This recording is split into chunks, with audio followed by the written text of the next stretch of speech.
Yeah, you know this the Eck thing. I think there's a long way to go before that comes off. For him to basically say, "I'm going to make them an offer they can't refuse." How does he know what they will accept? If he says he's got the money, how does he know he's got the right amount of money? I mean, he could offer them $2 billion, and they could turn around and say, "No, we'll only accept $3 billion." So I don't know how he knows what they want, because they don't want to sell. Negotiations. But they haven't put a price on it. They said they don't want to sell. He'll have lawyers to do that. Yeah, but everybody says they don't want to sell. Mike Ashley said he didn't want to sell for a while, but he did. They do it to get the best price. Well, he hasn't sold. Yeah, but they do it to get the best. Yeah, because they do it to get the best price. And there's been a few things that have gone on with Newcastle, which it looked like it was sold and then it got stopped. So that's ongoing, isn't it? Until someone pays the price he wants. But you're right. I mean, you've got somebody who's interested, and he throws a few big names from Arsenal yesteryear at it, and everybody's ears. Whoa, hang on a minute, what's going on here? But there's nothing happened yet. Nothing. Well, all that's happened is the Kroenkes have come out with a pretty clear statement saying it's not for sale. And actually, Mikel Arteta, these comments from him, I find actually amazing, because a lot of people are just tweeting saying he's hardly likely to say anything against them. This is one here. Saxon says, Arteta isn't exactly going to call Stan and Josh nasty people. They are his boss. And Paul says, Arteta is a turkey. He'll never vote for Christmas. I get that principle. However, he's gone into great detail here, Arteta, with these quotes. It's not just, yeah, the Kroenkes are okay, they're fine, or he hasn't done what he could have done. And he could easily have said, I don't want to answer questions about that. I just want to talk about the game that's coming up, because they've got a massive game this week.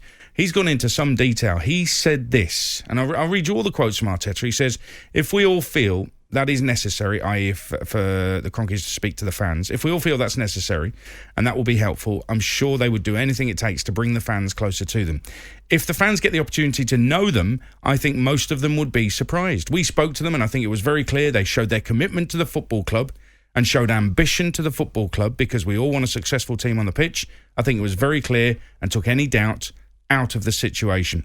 I said from the beginning what my perception was, everything that I sense, all the communications I have with them, and they are fully excited and committed to this project, and they really want to push everybody to do what we want to do. Those are detailed comments and descriptions from Arteta. Well, if anybody knows, he knows. He's probably been having chats with them. The only thing I would defend him on that is, but he's had the chats with the Kroenkes. They might be saying to him, this is the start of it. We believe in what you're doing. You're still in a big competition. They consider that a big competition. It's not the biggest, but it is big, and it's got a big prize. Big prize at the end of it. And if they get to that stage, I'm sure they've had conversations about players they need and players that have got to go, and lots of them. So let's look at the process he keeps talking about. Some players have been sold. Some players have been moved on. Some are on loan and have to come back to Arsenal. But I think we're getting the idea which players Arteta wants and which he doesn't want. But he's got to get rid of them. They're going to bring some serious footballing talent into Arsenal if they think they're going to compete with the likes of Manchester City and Liverpool and Manchester United and Leicester. These guys in Chelsea, they're miles behind. You heard Ryan Mason talk about Tottenham, saying they're 5 years behind. They're never going to catch up if they're that far behind. How far are Arsenal? Because the ones at the top aren't standing still. So unless the Kroenkes have told Arteta they're going to give him serious money to invest in player recruitment, and he's the only one that'll know that. I'm surprised that he's gone into such detail, Arteta, and I think he's completely missed the point. The Kroenke Sports Enterprises, KSE, they've been the sole owners of the club since September 2018, so we're coming up to 3 years, okay? And in that time, the fans have not been convinced, to the point of protesting loudly and in great numbers outside the stadium on Friday night. That message from the fans was clear, unequivocal, could not be mistaken in any way. They want KSE out of the club. What do they want him out for? Because they feel as though it's a lack of investment in the football team. But also, I think because they spent 72 million on one player. But hold on, this is at the end of a week where they issued a statement saying we thought about the two options, a Super League with Arsenal and a Super League without Arsenal. We thought it'd be better to go with a Super League with Arsenal. I mean, as weak a statement I have never seen before in my life. It was them being scared that they would be left behind by everybody, so they had to jump on the bandwagon and quickly got found out. So they don't like that. The fans didn't like that side of it. Which I get that. I get that, and I get the annoyance of the fans. They've been really outspoken about this, the Arsenal fans. We've had them on the show, and they were brilliant when they came on here and explained their annoyance with the Kroenkes, and they just don't trust them moving forward. I get that. But if they have just only had full run of it since 2018, as actually own it outright, all of it, shouldn't we be giving them a little bit more time if they're going to spend money? Like I said, look at all the deadwood they've got there, the players that have been sitting there doing nothing for a few years. Look at Arteta now getting all these players out this season. That must be coming from Kroenke as well. It must be Yeah, possibly. Do you know what I mean? Yeah. So you've got to look at it and think, at least they're now trying to get players out of the door. And once that happens, we don't know yet. I'm not an Arsenal fan, but they suddenly might spend 200 million.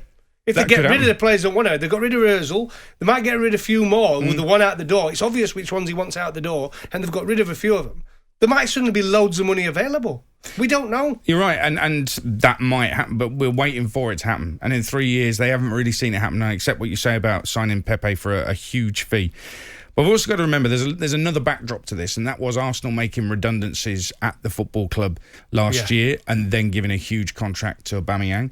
And I think that didn't sit well with, Arsenal's always been a club that's right at the heart of its community, a club that's always done things with a touch of class. That's what they're renowned for. And I think that the fans see the Kroenkes taking them away from that history that they're very proud of, and they want to value that, and they want to protect that history as well. So I really understand where the fans are coming from here. From an Arteta point of view, I honestly believe that if the fans were in the stadium, he would be hounded out of the job because of these comments. The form isn't great, and that won't help him, obviously. And I wonder if listen, they may go on and win the Europa League and be in the Champions League next season. I'm not entirely convinced he'd be the man to lead them in the Champions League, given their form in the Premier League, but it would be something positive to get there. But if they go out of the Europa League in the semi-final stage to Unai Emery, then I think the Kroenkes might start to lose faith in Mikel Arteta because of these comments with Arteta back in KSC. The fans have lost faith with Arteta. So I think he's completely missed the mark, and he's put a huge wedge between himself and the fans with these comments. Okay, with the Kroenkes then, do you think they won't sell at this moment in time or won't budge on it till they see what Arsenal do and whether they're in the Champions League or not? Because if they're in the Champions League next year, it's a different ball game again for the owners. Why would they want to sell when their team is in the Champions League? Absolutely right. Arsenal fans, what do you read into it? What do you read into Mikel Arteta openly and in great detail back in the Kroenkes? This isn't just him saying they're great, they've given me a job. This is a lot more than that. He's trying to persuade the fans that KSC are okay. You having it?